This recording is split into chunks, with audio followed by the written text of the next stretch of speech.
आणि जर तुम्ही आई असाल, जर तुम्ही शिक्षण देणारे शिक्षण तज्ज्ञ असाल किंवा शिक्षण संस्था चालवणारे चालक असाल आणि जर त्या मुलांना आपण मिड डे मील म्हणून देत असू किंवा न्याहारी देत असू, तर त्या न्याहारीमध्ये या गोष्टींचा अंतर्भाव होणं आवश्यक आहे.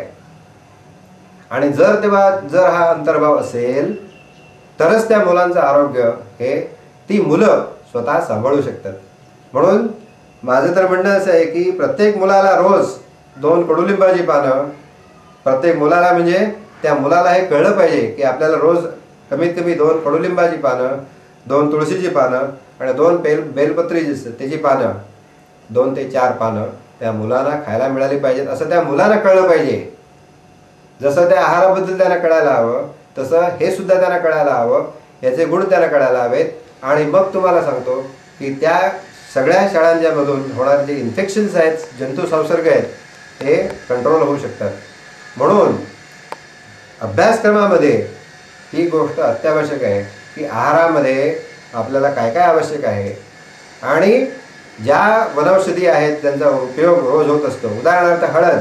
आता हळद ही अँटीसेप्टिक असते, हे आम्हाला मेडिकलला गेल्यानंतर सुद्धा माहीत नव्हतं.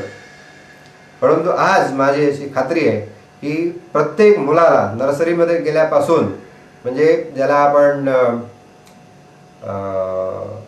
KG म्हणतात, किंडरगार्टन, तर ते नर्सरी असेल, अगदी शाळेच्या पूर्वीपासून लहान त्याला बोलायला यायलापासून, जेव्हा बोलायला यायला लागतं आणि कानानं ऐकू येऊन बोललेलं कळायला लागतं तेव्हापासून त्याला त्याचा आहार चांगला कोणता आहे, आरोग्याला उपयुक्त कोणता आहे, त्याच्या आनंदाला उपयुक्त आहार कोणता आहे हे सांगायला आणि हे शिकवायला सुरुवात व्हायला हवी.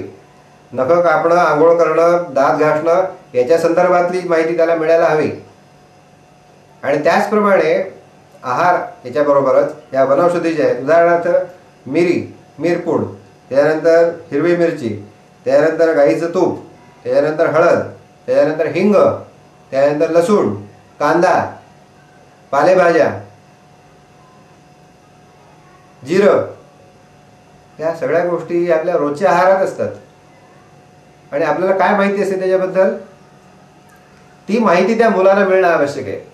म्हणून सर्वसाधारणपणे आपल्याला जेव्हा एका गोष्टीचं तत्व किंवा मर्म कळतं तेव्हा मग त्याच्या भोवती इतर गोष्टी आपण बांधू शकतो. म्हणून कोणत्याही मुलाला जगामध्ये कुठेही जरी शिक्षण द्यायचं असेल तरी पहिल्यांदा जर काय आवश्यक असेल तर त्यांचं शरीर जे आहे ते भक्कम करणं, आणि ते शरीर भक्कम होण्यासाठी जे आवश्यक आहे त्याचं शिक्षण त्यांना पहिल्यांदा मिळायला हवं. आता हे झाल्यानंतर म्हणून कमीत कमी 1.5 ते 2 तास हे त्यांना त्यांच्या शिक्षणामध्ये अनिवार्य असायला हवं. आणि हे प्रत्येकाच्या जीवनात खरं तर अनिवार्य आहे. पण आपण सुरुवात मुलांच्यापासून केली की ऑटोमॅटिकली आपल्याला ते जाणून घेतल्याशिवाय त्यांना शिकवता येणार नाही, आपण केल्याशिवाय त्यांना शिकवता येणार नाही. म्हणून शिक्षक, कारकून, शिक्षण तज्ज्ञ, संस्थाचालक, पालक या सगळ्यांना उपयुक्त अशा तऱ्हेचा हा कार्यक्रम आहे. आता हे झाल्यानंतर शिक्षणामध्ये दुसरी जर कोणती आवश्यक गोष्ट असेल की तुम्ही शिक्षक असा, शिक्षण संस्थाचालक असा किंवा शिक्षणाशी संबंधित कुणीही असा, ही दुसरी गोष्ट तुम्ही जाणून घ्या. दुसरी गोष्ट कोणती असेल तर त्या मुलाला स्वतःला एक अशा तऱ्हेची कला किंवा कौशल्य हे तयार व्हायला हवं की त्याला सायकोमोटर डोमेन असं म्हणतात किंवा सायकोमोटर स्किल्स म्हणतात. शरीर जे भक्कम झाल्यानंतर सायकोमोटर स्किल्स म्हणजे आरोग्याच्या संदर्भात आपण जे सगळे निकष लावलेले होते त्या निकषामधला हा पुढचा टप्पा आहे. हा पुढचा टप्पा कोणता तर स्किल्स, म्हणजे शरीर लवचिक हवं, धडकट हवं, चपळ हवं, त्याला कोऑर्डिनेटेड हवं, त्याला बॅलन्स हवा वगैरे वगैरे सगळं आपण पाहिलं. त्याचप्रमाणे त्या शरीरामध्ये एक स्किल्स, मग ते काय असेल, स्किल म्हणजे लेथ मशीन चालवण्याचं स्किल असेल, रंधा चालवण्याचं स्किल असेल, मडकं बनवण्याचं स्किल असेल, त्यानंतर करवत चालवण्याचं स्किल असेल, तबला वाजवण्याचं स्किल असेल, हे स्किल हे त्या मुलाला याला टायपिंगचं स्किल असेल. तर अशा तऱ्हेची स्किल्स आहेत.